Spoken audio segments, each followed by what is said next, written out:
And we are live. What's going on, YouTube Live? It's your boy, Billy Rowe. Today is Wednesday. I'd like to welcome you to the first row. And if it is Wednesday, you should already know what that means. It is time for your Wednesday word. That's Wednesday word. Jumping straight into it. Tonight's topic is you can't dole the pain away. So what do I mean by that topic? I always like to explain what I mean by the topic. So for me, what I mean by the topic of you can't dole the pain away is you can't ignore pain away. You can't, and that doesn't mean just physical pain. It might be physical pain, but mental pain is really what I'm really focused on tonight, is that internal environment that we have within ourselves where we try to just put things in the back closet and sweep things under the rug and never really address them and try to allow them to become sometimes less painful before we deal with them. But you can't dole the pain away. So let's get into the topic. I really think it's about dealing with the pain versus trying to avoid the pain. So let's get into the topic tonight. I got 4 points that I want to share with you, 4 tools for the first row that I want to share with you on tonight's Wednesday word about you can't dole away the pain. So the very first tool that I came up with when I was thinking about this topic, you can't dole the pain away, is actually avoid burying pain. And so I think of this in 2 different ways.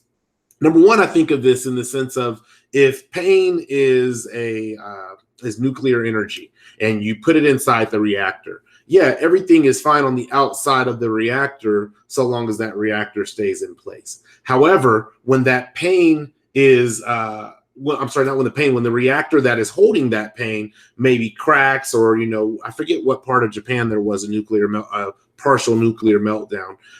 But when the casing cracks, now all of a sudden you have that nuclear decay leaking out, and that is very toxic. So I think of it in that sense of we try to put these shells and these barriers, and maybe we barricade a bookshelf against the door to hold the closet closed in our minds on the pain that we have yet to deal with. However, we are one book away, one skeleton in the closet, one more drop of pain from that door bursting open, and not only that single drop coming back out, but all the pain that was buried behind that door coming back out. So that's the first thing that I think about in that sense. The other thing that I think about is also with plutonium, also a nuclear product, a product that is known for radiation.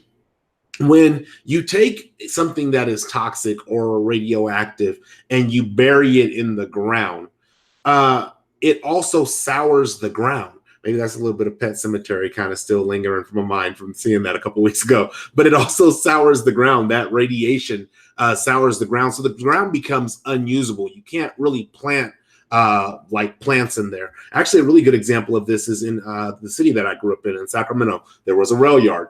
And because there was a rail yard for many years, way before environmental regulations came into play, some of the ground in the rail yard was toxic.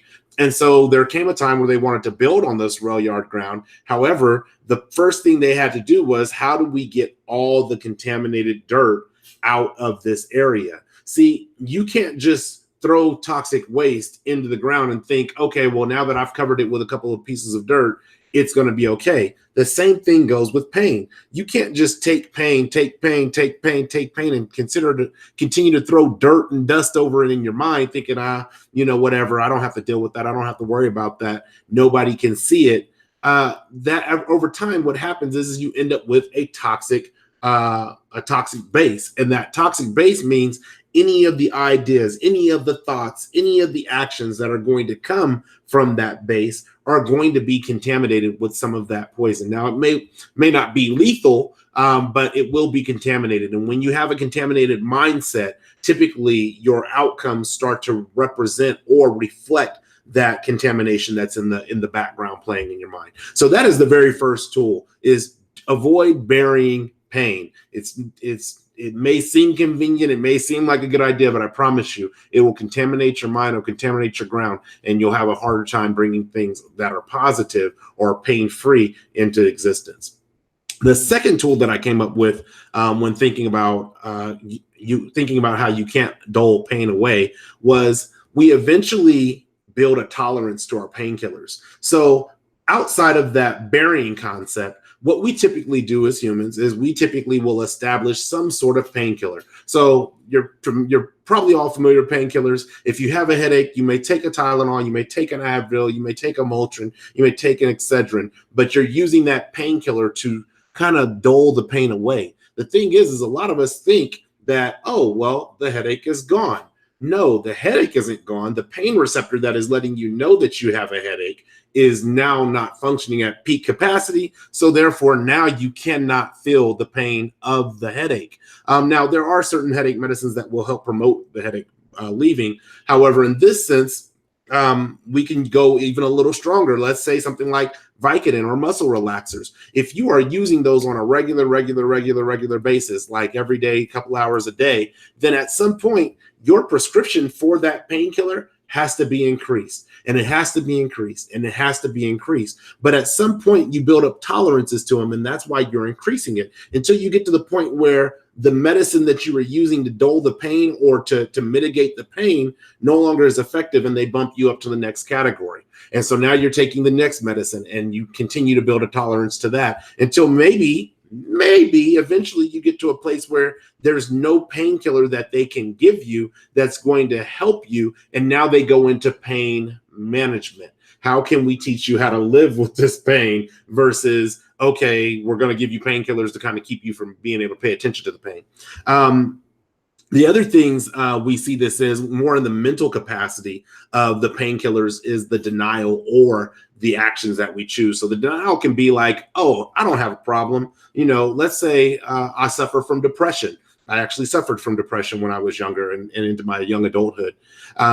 So it was easy for me to be like, oh, well, I got tons of friends around me. I always have people that are rolling with me. I'm well liked amongst my peers. And so I kind of went into this denial stage and really never started to address some of the pains that were coming up in my life as a young man. Hey, what's going on, Bob? And so that is another painkiller that eventually you can only deny reality so long before it supersedes your grandiose, what do they call it? I think it's a grandiose hallucination in psychiatry, they call it. But you can only avoid or ignore reality so long before it comes face to face with you and actually makes you confront it or gives you really no other option but confront it. The other aspect is in shopping, buying material things. I actually have a really good friend who we used to talk all the time, very frequently. And one of the things that she had told me was like, I realized I was spending so much money buying jewelry and clothes and all these different things to really try to circumvent dealing with the root issue. There's actually a Wednesday word or an interstation on it. I think it's a Wednesday word, dealing with the root issue or root cause or something like that. So when we were talking about that, she was like, I would buy this jewelry. I would go get a credit card and get this jewelry or get these earrings or get this nail polish. And these were things that made me feel better about myself and helped me keep my mind off of my depression. However, the same type of burnout that you can have with a medical prescription, you can also have burnout with the things that you're using outside of medicine, whether that's shopping, retail therapy, or whatever it may be. For me, it used to be video game therapy. I would just play 5 to 6 to 7 hours in fantasy world, and then I'd come back to reality, and it was like, I don't even remember what I left reality for. I do that a lot less now because I don't have 5 to 7 hours to play video games. But those are those other areas where the painkiller can become, you'll become to build up a tolerance to the painkiller. And then at some point, even if you don't build the tolerance up to it, if it's external, whether that's drugs or video games or shopping or any other thing that requires money, at some point you might find you're running out of money, or you're causing additional stressors because you're spending money like your rent money, your light money, your gas money. You're spending that money trying to circumvent dealing with the pain. So that's tool number 2. Really quick, I want to bring in what Bob McKinley said in the chat. It says, everyone needs an outlet to release the pain. Absolutely. Sometimes it's just verbalizing. Other times it's getting the energy out by working out. Working out is definitely one of the things that I use to alleviate pain and or frustration. So great add to the conversation, Bob. Thank you. The third tool that I came up with is that the price to resolve pain actually goes up over time. And so I was thinking about this in a couple of different perspectives. The first perspective I thought that maybe everybody would be able to understand is in the stock market. So let's say today there's a stock I can buy for $1. And that $1 stock, if I hold on to it for a year, it's going to be worth $1 million. So number one, the question is how many shares of that stock would I buy? I'd probably buy as much money as I could possibly buy and still survive, and then have to figure out how to make it through a year and then have $1 million per share. That'd be awesome, right? Rich and famous. That's great for stock. However, that is not great for pain, because what happens is we experience pain. So let's say I pricked my finger with this pin. Ouch, I experience pain.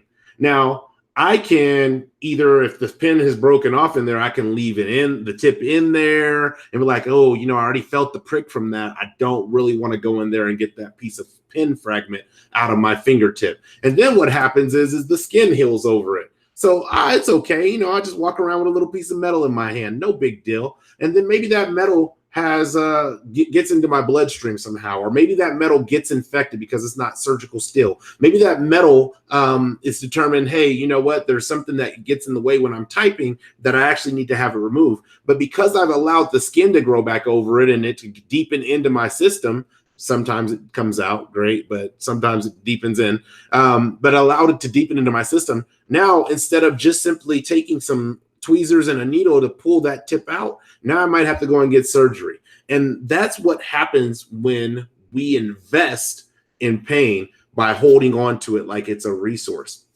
We end up with a much more complex issue than what we started with. And like I said in this week's Inspirational on self-forgiveness, not only do we end up with a more complex level of pain or a more complex issue to deal with, we also end up with that issue, typically the reactor breaking and cracking and leaking that pain out and that toxicity out at the most inopportune times in life. So that's the third tool, is the price really, no matter what, it goes up over time. You may think that you've buried it. You may think you masked it. As JC would say, you could put makeup on a pig, but it's still a pig. Yeah, you can put whatever you want to put on that pain, but it's still pain. You could put whatever spin you want to put on it. You can say, oh, it didn't matter to me. I actually did that when I was in high school, where my parents were going through a divorce. And I remember my father coming to me and talking to me and saying, hey, Bill, how do you feel about this divorce? Do you want to talk about it? And me, in my mask of pain, I was like, nah, I don't want to talk about it. It don't have nothing to do with me. That's y'all marriage. I'm just the kid that lives here.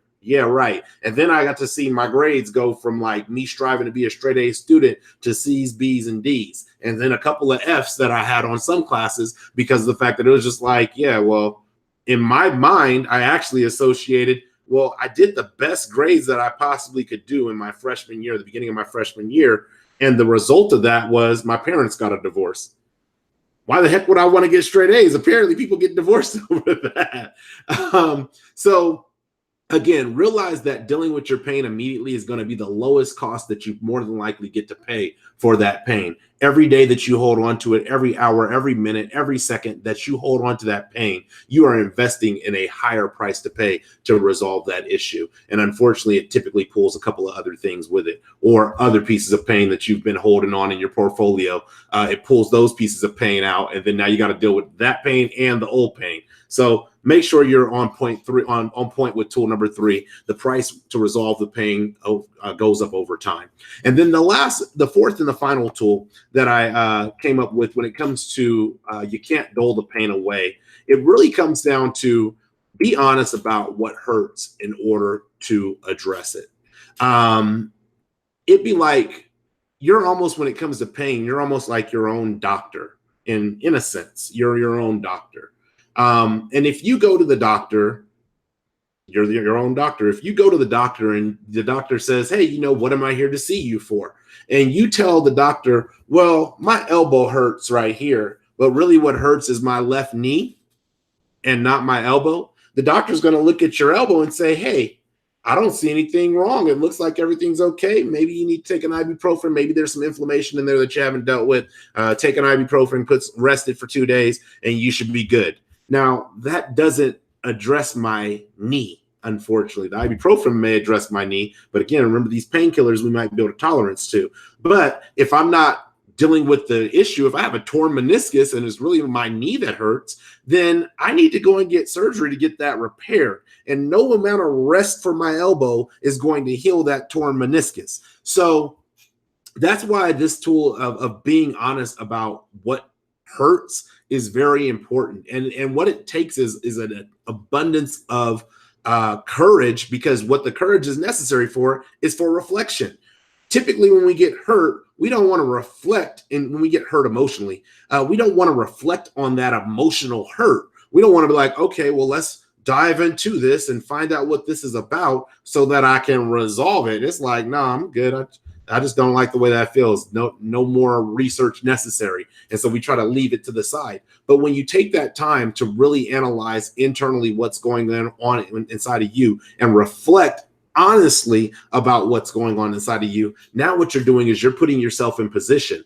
Oh, my elbow doesn't hurt, my knee hurts, and I think I may have torn my meniscus. Now you can do the right scans. Now you can take the right precautions. Now you can do the right procedures in order to heal and get yourself back into a healthy space. So again, those are my 4 tools for the night. Tabitha Smith, welcome back. I'm so glad you made it. But those are the 4 tools for the night for the Wednesday word. I hope you guys have enjoyed them. Really quick, I want to go over them again for those who may be just joining, or those who are watching via the replay, or those who just wanted to skip to the 4 tools. Pop, pop, pop. The first tool being avoid burying pain. The second tool is we eventually build a tolerance to our painkillers, whatever those painkillers may be, whether they're external or internal. The third tool is the price to resolve pain goes up over time. Quit investing in pain. It's a bad stock. You don't want it. And then the fourth tool is be honest about what hurts in order to address it. And that honesty requires courage for honest and accurate reflection so that you can create a solution to the issue that is causing the pain in your life. So I hope you guys have enjoyed the Wednesday word. As always, with every Wednesday word, I like to share a personal story about what kind of got me thinking about this topic, what kind of helped me produce this particular piece of content.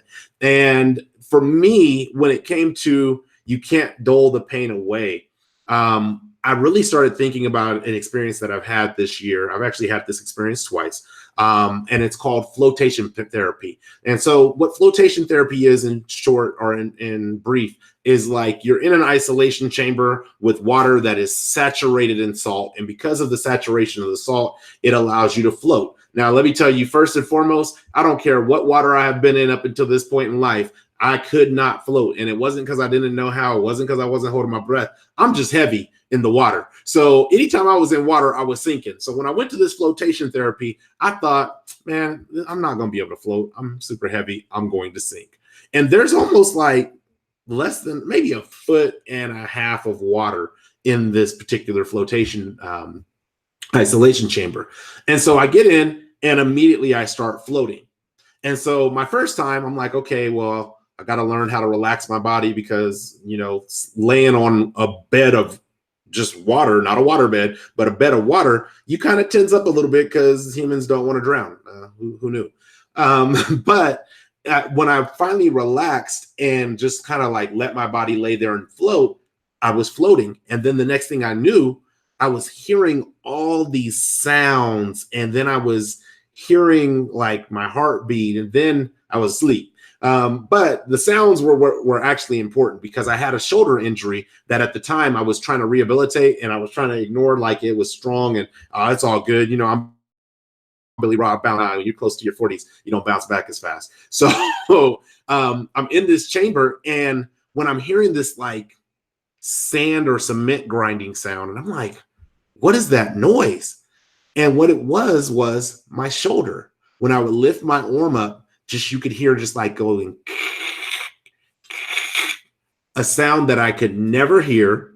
I mean, I have earphones in right now. I can't hear the sound. A sound that was kind of like dampened out by my senses. Like my brain said, hey, this sound, we don't need it. It's not going to tell us anything that we need to know. Kick it out. So my brain decided to ignore it. But when I got to a place of quiet, when I got to a place of calm, all of a sudden I was very in tune with what my internal climate was, not just physically, but also mentally, because now your brain's like, okay, we're just floating here. And your brain starts going with all these thoughts that it's been holding back. Oh, well, there was that one issue that I wanted to deal with, or there was that one idea that I had, and they just start coming in rapid succession. Succession, I think is the word. Sorry. And so really this flotation experience, what it kind of got me to thinking about was that there are things in our life that happen, things that happen in our lives that are stressful and cause that pain within us. And the brain is very smart on how to protect itself. However, the brain does have a capacity, because we don't use our entire brain. There's unfortunately the 2% or 3% or 4%, whatever percent of our brain we use, because we only use a small portion of it. That small portion has a capacity, just like the hard drive in your computer. At some point, you can reach capacity and it says, okay, well, I can't really hold any more stuff. I can't really mask or hide any more stress. And then it starts coming to the surface. So that flotation therapy for me was really an experience for me of thinking about the pains that I have buried, whether they were physical, like my shoulder, whether they were mental about overwhelming myself and overbooking myself and overextending myself, whether they were decisions that I made years ago, that I was really reflecting on, like, wow, was that the right decision? Did I do that the right way? All these things started coming to the surface in this flotation therapy. Now, the fortunate thing is I'm in an isolation chamber, so it's not like a cracked nuclear reactor and it just starts leaking out and now everybody's going to suffer from the nuclear radiation. It was just a moment of clarity for me to have a moment of silence, a moment of stillness, a moment of calm, and then be able to really dive into my own thoughts and my own energies and my own focuses and my own denials that I had internally. So that's what I wanted to share with you. Really, that's what it comes down to when it comes to you can't dole the pain away. It doesn't matter how active, how busy, how productive you keep yourself. At some point, the pain is not going to dull just because you got busy. The pain is just patiently waiting on standby, and it's a single cell organism that can multiply. I think they say, what is it, an amoeba or something that can multiply asexually. It can multiply, and while you're being busy and while you're being productive and while you're doing everything else but addressing the pain, guess what? That pain is just like, when you get to me, I'm going to be a beast, and it's not going to be easy to get rid of me. It's not going to be easy to solve me. It's not going to be easy to do anything other than fall apart. So that's what I wanted to talk to you guys about tonight as far as the Wednesday word. I hope you guys have enjoyed tonight's topic. If you know somebody who's dealing with pain, if you know somebody who's struggling with depression, who's struggling with stress, who's struggling with life, because life is not easy all the time, reach out to them, send them a shout out via the email, and share this video with them. Give them some tools from the first row as a gift, just to say, hey, look, you're not the only person who's going through pain. I may not have the solution for your pain, but here's some tools on how you can start to manage and or get rid of your pain so that you can move forward into healing. So that's what I got for you tonight. The next time that we will be live on the first row will be next Tuesday. It is the last Tuesday of the month, and the last Tuesday of the month is one of my favorite Tuesdays because we have a first row intersation panel. And that panel will be it'll be about, I don't know what the topic will, or the title will be yet, but the topic will be about jealousy and envy. Why are we jealous of other people's situations? And why are we envious of other people's situations? So tune into that. That will be on Tuesday, April 30th at 7 p.m. Pacific Standard Time, 10 p.m. Eastern Standard Time. It'll be with me and a couple other people that I bring out for the panel. Those are always good conversations. So I'm telling you right now, you don't want to miss it. Come in, tune in live, and just get that word, because it's word that they be passing out. I mean, I take tons and tons of notes when the interstation panels are going. And then actually this week there'll be a special appearance that I will have on Antoine Wade of Black Heights channel. His channel is actually Black Heights. I will be on his channel tomorrow at 7 p.m. Pacific Standard Time, 10 p.m. Eastern Standard Time. And that will be a special show with Antoine Wade on his channel. Actually, let me drop the link. I think I can drop the link. Let me drop the link in the chat.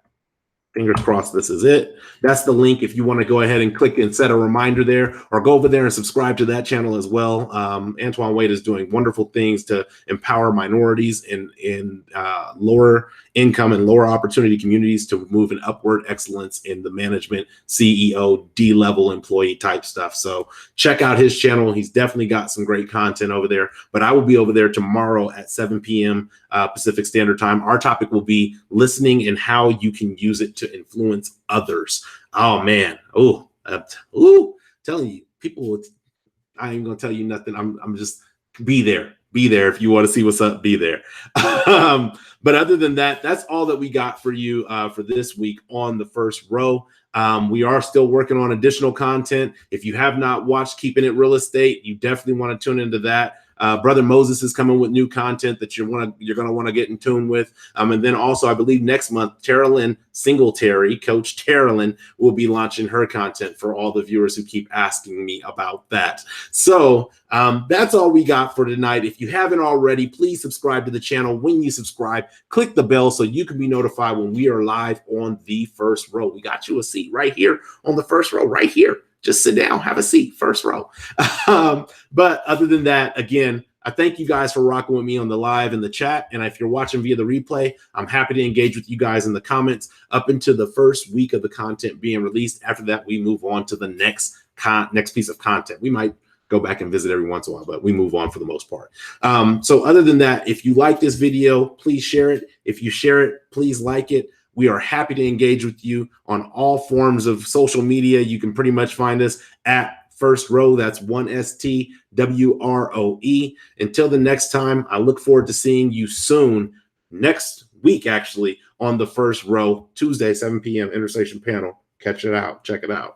But other than that, I thank you guys for tuning in. One love, peace, and God bless.